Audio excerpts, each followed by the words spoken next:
Hey everybody, this is Josh Miller at TriplePoint. I want to go over some of the review of John Lusk tonight. I want to thank John first of all for his great review from the Clovis. I think we earned a 9 out of 10 arrows on his review. A lot of high points, a lot of great performance points, some things I'd like to mention tonight as well, and then we'll continue kind of expanding upon these ideas as we move forward tomorrow. And we did some testing tonight as well, but just a great review by John. We appreciate him reaching out and wanting to review the Clovis for us. Now we'd like to go ahead and offer a response and thank him for that. First of all, I like the background. I appreciate that, John. Great pictures of the Clovis broadhead on the intro there. And I'm gonna go ahead and skip forward a slide here so you can see the next point of discussion. So first of all, you can notice, I think his first impact test was a precision shooting test. The Clovis does lock on the magnet for complete centricity, and it doesn't move the blades at all. And so what you see here in this shot is the two arrows right in the frame, both with luminox literally on top of each other. And that's what you're gonna get with the Clovis, is exact surgical precision, because we designed it into the centricity of the broadhead, and that when you shoot it, the aerodynamics, the self-centering, the magnus effect, the balance and weight all add up to a very tack-driving broadhead. And that was the biggest point for us in the Clovis design, was let's make this thing as accurate as possible so those blades don't have any flexure in open and closing at the shot, because again, you have no O-ring, collar, retention device, spring clips, spring seal fingers, whatever you're looking at. We have nothing but a stationary, non-moving source, which is our EarthTech magnet. And so that was a great point by John. Moving on to the second point, let me scroll over here, if I can. Actually, let me untag that. Our blade sharpness. So, blade sharpness took 300 grams to break the thread. And you can see there our blades were sharp to begin with. They fall right in that comfort zone of blade sharpness. We are a single bevel, so what we have is a single bevel grind on the tip and the blades, depending on what tip you go with, whether that be the normal Clovis tip with a helicut, or our small game tip of turkey foot, which has more of a catch or hit factor on it. So what you see there is a 300 gram force essentially, even though grams is measurement of mass and not newtons or pounds, but it took 300 grams pushing down essentially to break that. And then when he shoots it and goes back and does it again, he gets the same result in blade sharpness. So what we have is a 40-degree bevel angle. We leather stroke it, so you get a nice finish on that in the edge. And we hand sharpen all these tips and blades for you. Moving on to the next slide, we have the impact test and the ballistics gel. So this is a huge point for the Clovis, because we have a lot of debate discussion around the gator style rear deploy with the wing blades versus a locking factor like a Rage or a Sever that has the lock tabs on it. And so with the Clovis, we have a rear deploy blade set that slaves together.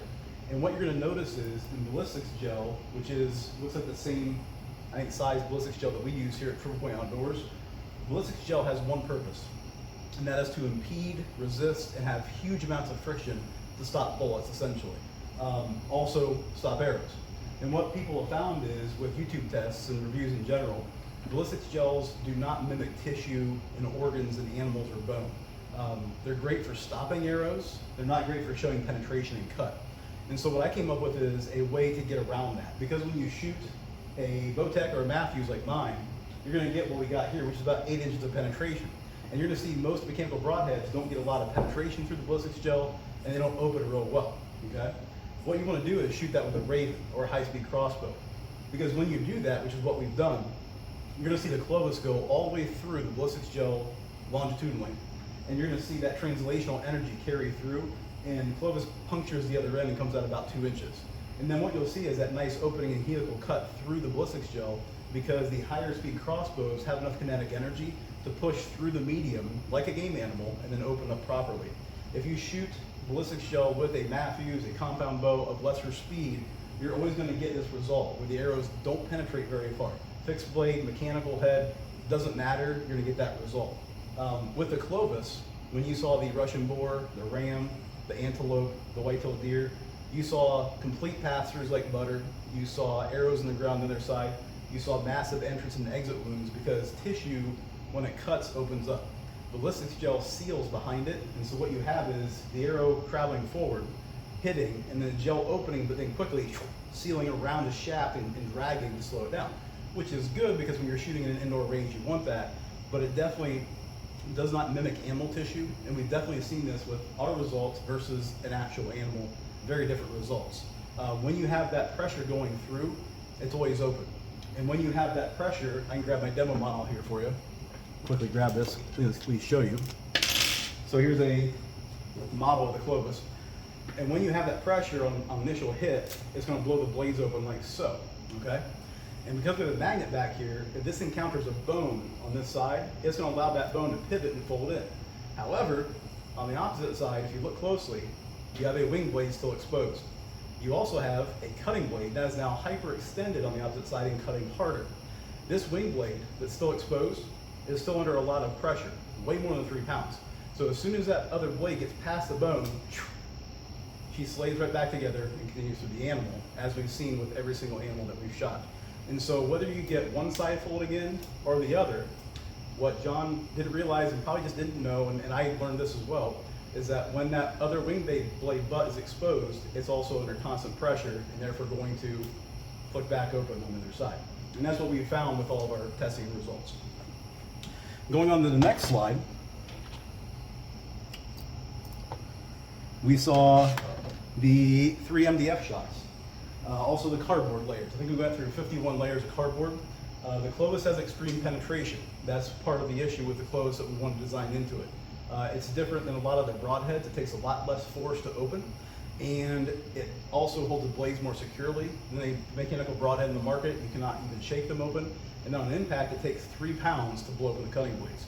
What you see with the MDF board is 3 shots, complete opening, complete penetration, and unlike a lot of mechanicals, the blades held up perfectly fine. And that's what we found through every shot.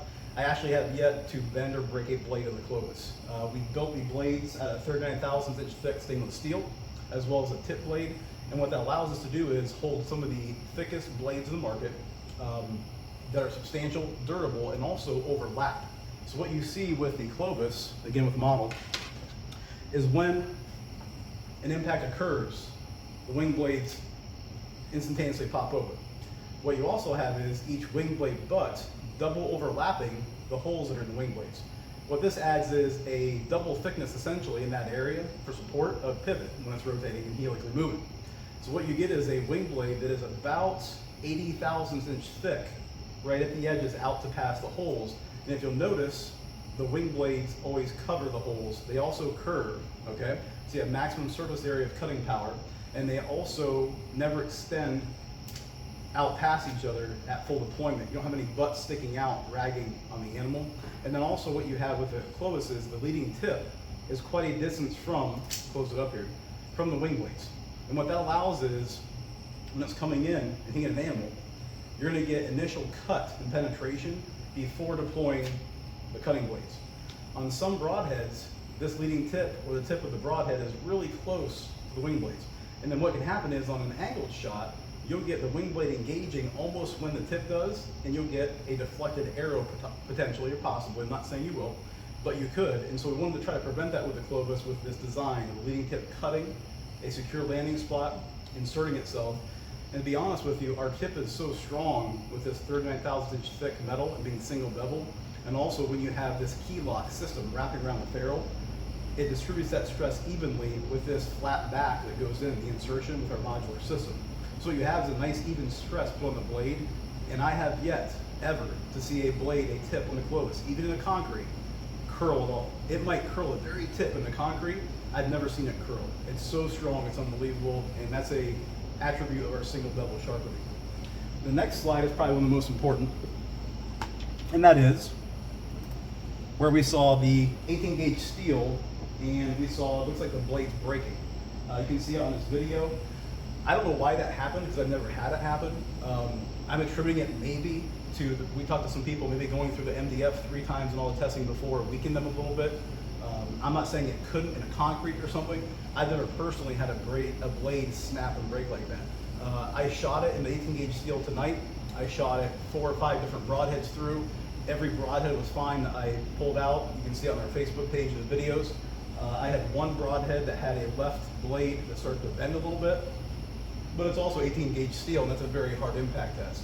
And so while we've never had it happen to us, I was interested in that data point from Mr. Lusk. I want to thank him for doing that because we've never had a blade break, especially through an animal. Every animal we've shot it through, the hog, the ram, antelope, which you have pictures of online, and then the white-tailed deer, was the point where you could find the arrow expanded, walk up, pick it up, tip's fine, blades are fine, fold it back in, wash it off in a creek, which is what I did one time, and literally put it back in your quiver and go. And so we respect Mr. John Lusk's findings. I'm not saying you can't break the blades on this. Mechanical broadhead is a mechanical device subject to failure like any device in the world. What we've tried to do is build it as strong as we can. And so what we've done is sent it through 18 gauge steel a lot tonight, because mostly I was interested in the results of that. And what happened is we found that we could not get them to break. We got one to bend. We got a tip with just a little curl in it. The other tips were all fine through the 18 gauge steel. And so that's been a really interesting point taken between his review and what I found. And again, doing this a second time or something may show different results, or doing it 5 times might show different results. We did it 4 or 5 tonight. We have not seen any sort of breakage happening. And so overall, I just want to thank Mr. Lusk for his review of the Clovis broadhead. We like to get out there and compete with other broadhead companies and also work with them. There's a whole lot of broadhead companies that are good out there. We are never against the broadhead company, but we are also in support of our own design and working hard to put animals on the ground for you. And at the end of the day, it is your choice what broadhead you shoot. We just want to come on the market with the TriplePoint Clovis, get out there, show people what we did, and try to manufacture and engineer one of the best mechanical broadheads in the market. And that's going to be our aim every day with TriplePoint Outdoors. What can we do to tweak, change, adjust, or make this better? We spent 12 years on it so far. I believe that there's a few things that we may be able to do better. I don't know what else there is, but the tip, the blades, the ferrule, being 70-75 aluminum, very strong. I saw the ferrule, I think, one time through the steel, right in here where the set screws are. It mushroomed a little bit, but it was still straight and didn't wobble at all in the arrow spinner. So I want to just thank everybody for watching the review. From Josh Miller here at TriplePoint, John Lusk, we want to thank you, and we appreciate all your work in the Clovis review, and hope everybody has a great fall season, and whatever broadhead you shoot, enjoy the outdoors, and hope you have effective hunting.